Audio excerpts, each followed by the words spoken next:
Hello aspirants, welcome to my YouTube channel. आज के video में हम पढ़ेंगे नॉन कॉपरेशन मूवमेंट के बारे में, जो कि 1920 में स्टार्ट हुआ था। तो इससे प्रीवियस वीडियो में हमने पढ़ा था खिलाफत मूवमेंट के बारे में, वो भी 1920 में हुआ था।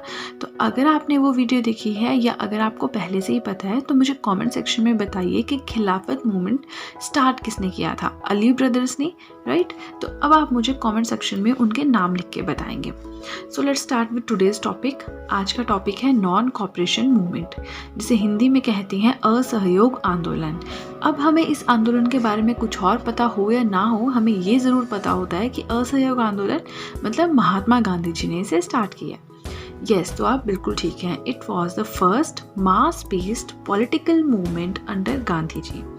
गांधी जी के अंडर स्टार्ट किया गया पॉलिटिकल लेवल पे ये पहला मास बेस्ड मूवमेंट था। मास बेस्ड का मतलब होता है, मास होता है आम जनता, ठीक है? तो ये पहला एक ऐसा मूवमेंट था जिसमें आम जनता भी इन्वॉल्व थी और ये पॉलिटिकल यानी राजनीतिक लेवल पे एक तरह से आंदोलन था।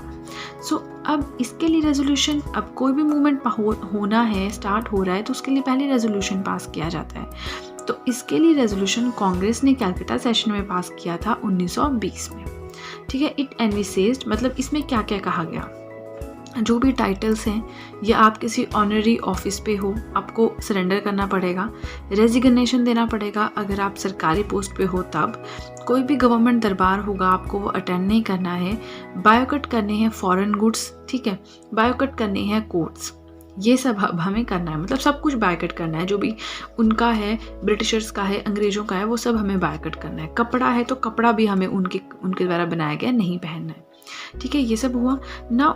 मूवमेंट कैसे स्टार्ट हुआ, अब हमने बता दिया कि कहाँ पास हुआ था, क्या करना क्या क्या है, लेकिन स्टार्ट कब हुआ?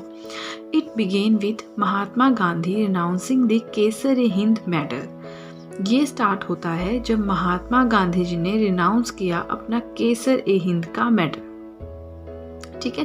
केसर-ए-हिंद का मेडल रिनाउंस किया मतलब अपनी उपाधि छोड़ दी। अब इनको ये उपाधि मिली कब थी वो भी देखना पड़ेगा।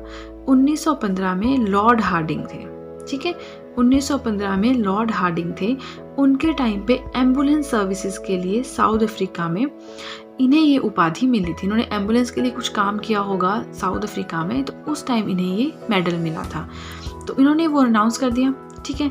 अब जो बाकी लीडर्स थे, स्टूडेंट्स थे, उन्होंने भी ये मूवमेंट स्टार्ट किया, मतलब ज्वाइन किया, स्टार्ट तो नहीं बट ज्वाइन किया।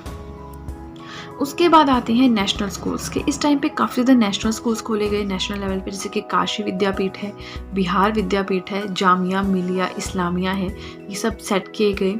CR दास एंड मोतीलाल नेहरू ये एडवोकेट थे by profession, so they gave up their legal practice. इन्होंने अपनी लीगल प्रैक्टिस छोड़ दी। Subhash Chandra Bose ji resign from civil service से इन्होंने रिजाइन कर दिया, ठीक है? Prince of Wales visited India. अब यही वो टाइम था जिस टाइम पे प्रिंस जो थे वेल्स के वो इंडिया आए थे, बट जब वो इंडिया में आए तो सारे उनका किसी ने वेलकम नहीं किया, वो जस्ट कहते ना कि खाक छानते रहे यहाँ की सड़कों पे। उसके बाद आता है कि लेजिस्लेचर्स को बायकट किया गया, ठीक है? फिर है बॉनफायर्स ऑफ फॉरेन क्लोथ्स, फॉरेन बाहर का जो कपड़ा था उसे जला दिया गया। मैसेज ऑफ स्वदेशी, अब लोगों में स्वदेशी का जो प्रचार था वो किया जाने लगा। हाउस होल्ड्स में जो है चरखा काफ़ी ज़्यादा फेमस हो गया। नाउ गवर्नमेंट ने अब देखा कि हालात ख़राब हो रहे हैं, तो उन्होंने सिवियर रिप्रेशन लगाना स्टार्ट कर दिया, लोगों पे प्रेशर बनाना स्टार्ट कर दिया।